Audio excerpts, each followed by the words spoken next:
What's going on, everyone? iLootGames here, and this is literally just clipped from my stream where I watch it live. So you're going to see my live reaction, and then you're going to see me going over the patch notes with everyone in stream. So this is how I'm going to cover the trailers that get released from now on and everything like that. So I love it if you guys would come to the stream, twitch.tv/iLootGames, and follow me on the stream so we can watch it together, because it's so much more fun. We can all talk about our reactions right there on the spot. Have a great community. There was over 600 people watching the stream. We averaged over 400, almost 500 people on the stream, and I'm over 300 subscribers now. So thank you guys so much for that.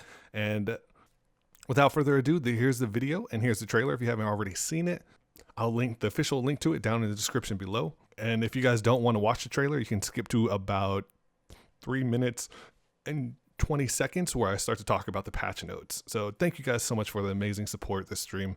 Let me know if you like this format where I do everything live and then I give you guys the clips. I would really like to know your feedback in the comments below.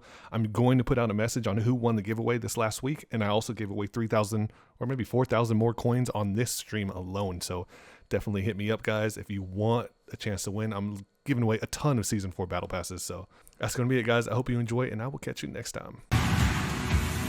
You know what this match needs? A game changer. Have I had enough?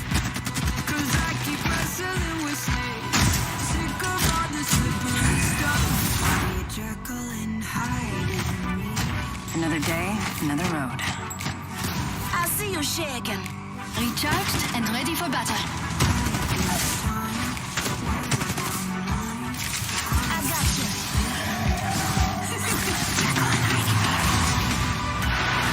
Time to have some fun.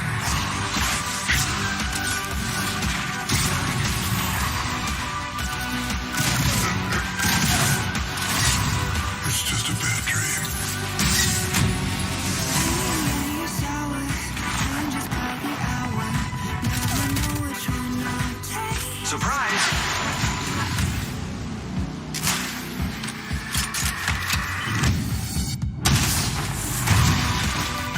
Hunter!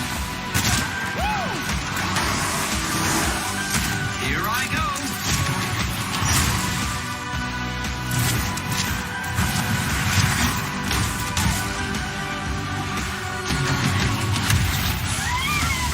Oh my God. Bro.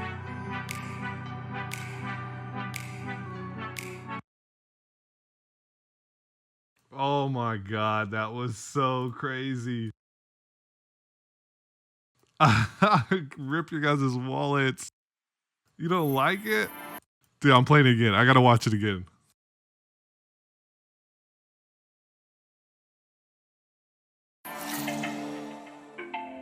From the course. Since this doesn't want to minimize for some reason, I'll just drag this over. All right, guys, let's take a look at these notes. Jimmy with 180 bits. Thank you, man. Can we please talk about the new weapon Wraith is holding, and do you think we're getting it tomorrow? I'll go over that. Let me look at these patch notes first, though, with you guys.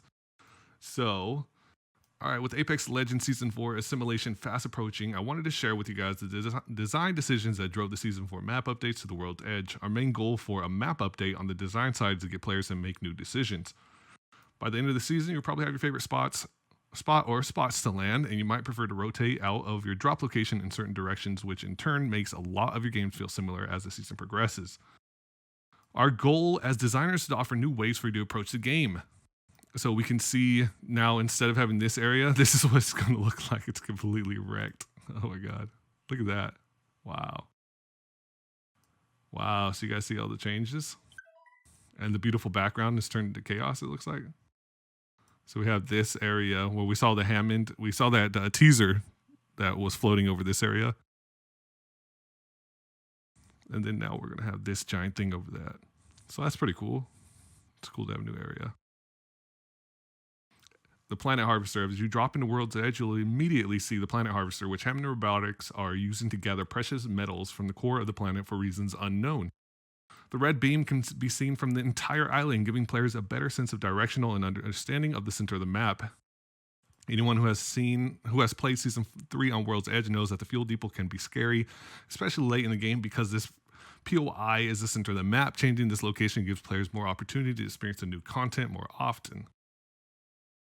With its large and multi-design, the Planet Harvester is unlike anything else on the world's edge and brings exciting new gameplay options to the game. Fights are largely self-contained, as squads will tend to enter the fight through the long hallways that lead to the center of the structure.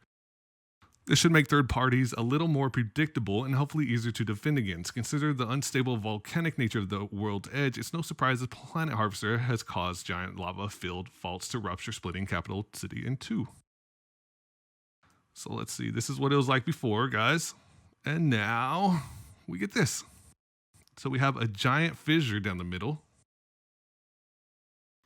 And then we see those blue bins that we don't know anything about yet. Maybe they're in these notes. So you see another blue bin right there. We got to figure out what that's about. Wow. So we got some changes, huh? No more ice. Now it's all melting. It's pretty cool, huh? Hello, motherfucker. Hey, thank you for the sound bit, Blunt. Capital City was the biggest POI in Season 3, getting the most action right out of the ship by sending the fissure straight through Capital City and creating some dead space in between, swallowing up one of the construction buildings as well. We essentially split this area into two separate zones for players to land in and loot, Fragment East and Fragment West. I actually leaked these areas. I didn't know exactly what they pertain to. Bezod, thank you for the raid, by the way. The large fissure can only be crossed in two locations, a zip line or a fallen skyscraper bridge. So we see that fallen skyscraper right here. And apparently there's a zip line somewhere. I don't know. Unless he's talking about you can put your own zip line down.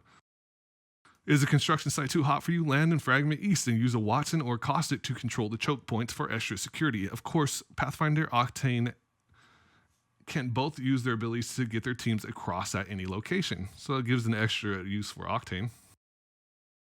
The updraft. The original design of the new fissure had players drop to their death if they had the misfortune of missing a jump.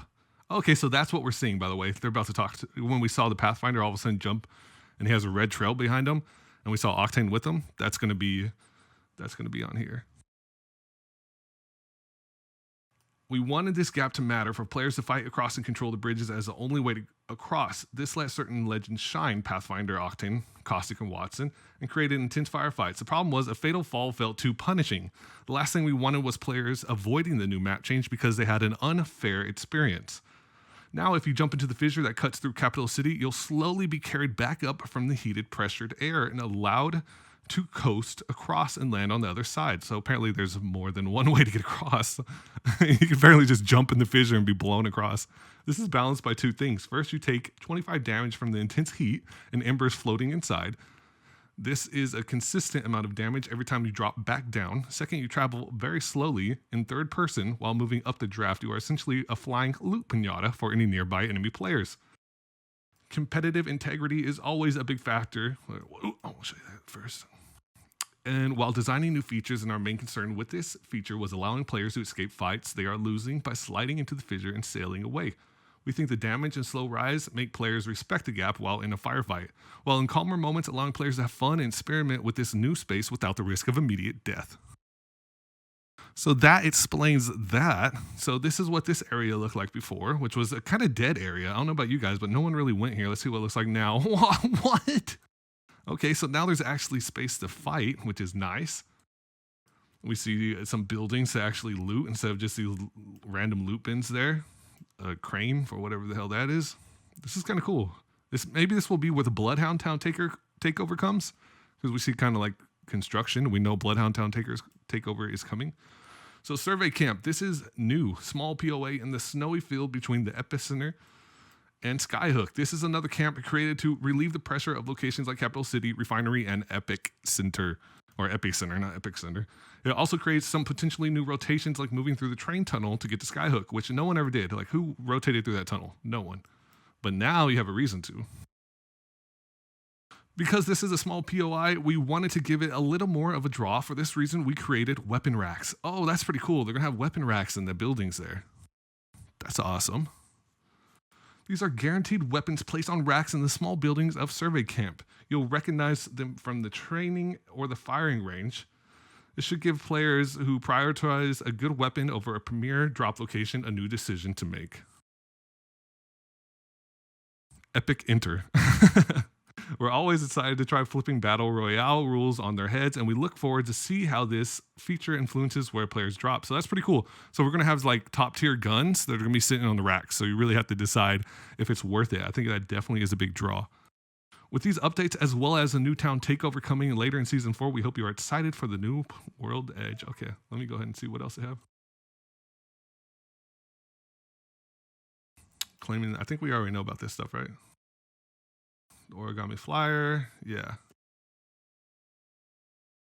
So have you guys found any more information? This is adding the master tier, which you guys know about. We are at 276 subscribers, guys. You guys are awesome. Thank you, everyone who subbed. I'm going to do a giveaway shortly after we read all the notes. The new Mirage skin with the Iron Man one. I love it. No, it's not the first half of the season. It's the first half of CTA. Thank you for the sub. It's the first half of Ranked. I had 624 watches. Yeah.